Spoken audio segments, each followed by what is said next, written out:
Hello friends, आज हम लोग देखने वाले हैं ब्लड के बारे में। ब्लड एक फ्लूइड कनेक्टिव टिश्यू है जो कि 7% होता है किसी भी बॉडी वेट का।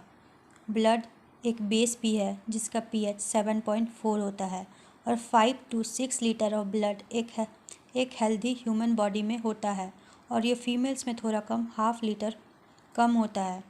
और ब्लड का स्टोरेज ऑर्गन स्प्लीन है। अब हम लोग देखते हैं कि हम लोग ब्लड को कैसे क्लासीफाई कर सकते हैं। हम लोग ब्लड को 2 टाइप में क्लासीफाई कर सकते हैं, एक प्लाज्मा और दूसरा ब्लड कार्फोसेल्स। प्लाज्मा 60% होता है जिसमें वाटर 90% होता है और अदर प्रोडक्ट्स 10% होते हैं। और ब्लड कार्फोसेल्स जो कि 40% होता है, इसके 3 पार्ट्स हैं जो कि है RBC, WBC और platelets. RBC red blood corpuscles, WBC white blood corpuscles जिसको ल्यूकोसाइट्स भी कहा जाता है और प्लेटलेट्स जिसे थ्रोम्बोसाइट्स के नाम से भी जाना जाता है। अब देखते हैं हम लोग WBC के 2 टाइप्स। WBC के 2 टाइप्स हैं ग्रेनुलोसाइट्स और ए ग्रेनुलोसाइट्स।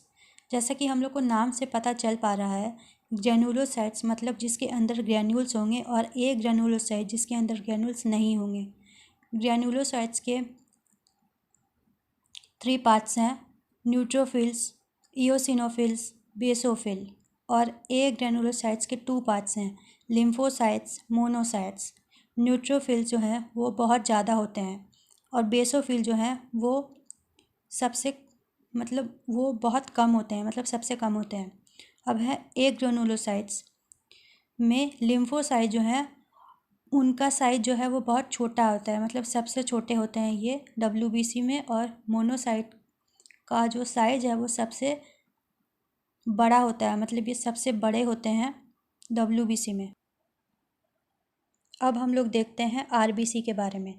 RBC जिसको रेड ब्लड कार्फोसेल्स भी कहा जाता है, उसका शेप बाइकनकेव होता है और उसमें कोई भी न्यूक्लियस नहीं पाया जाता और इसके एक्सेप्शन है कैमल एंड लेमा। और RBC का फॉर्मेशन बोन मैरो में होता है, लेकिन एम्ब्रियोनिक स्टेज में इसका फॉर्मेशन लीवर में भी होता है। RBC का लाइफ स्पैन 120 डेज होता है और RBC का डिस्ट्रक्शन लीवर और स्प्लीन दोनों में होता है, जिसकी वजह से इसे ग्रेवयार्ड ऑफ RBC भी कहा जाता है।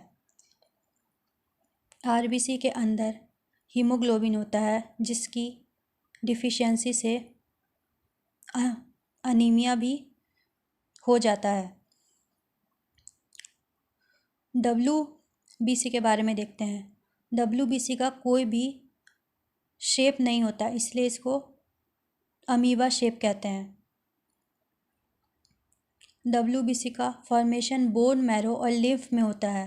WBC का लाइफ स्पैन 2 to 4 डेज का होता है और WBC में न्यूक्लियस प्रेजेंट होता है। और अगर हम लोग RBC और WBC का रेशियो देखें तो RBC ज़्यादा होता है और WBC कम होता है। रेशियो है 600:1। अब हम लोग देखते हैं प्लेटलेट्स के बारे में। प्लेटलेट्स जो है वो सिर्फ और सिर्फ मैमल्स में ही पाया जाता है और इसमें भी RBC के जैसा कोई न्यूक्लियस नहीं होता और इसका लाइफ स्पैन 3 to 5 डेज होता है और इसका डिस्ट्रक्शन भी स्प्लीन में होता है और ये क्लॉटिंग ऑफ ब्लड में हेल्प करता है। और जब डेंगू और चिकनगुनिया फीवर होता है तो फिर प्लेटलेट्स का काउंट जो है वो घट जाता है और प्लेटलेट्स जो है उसका साइज़ RBC से कम होता है। Thank you.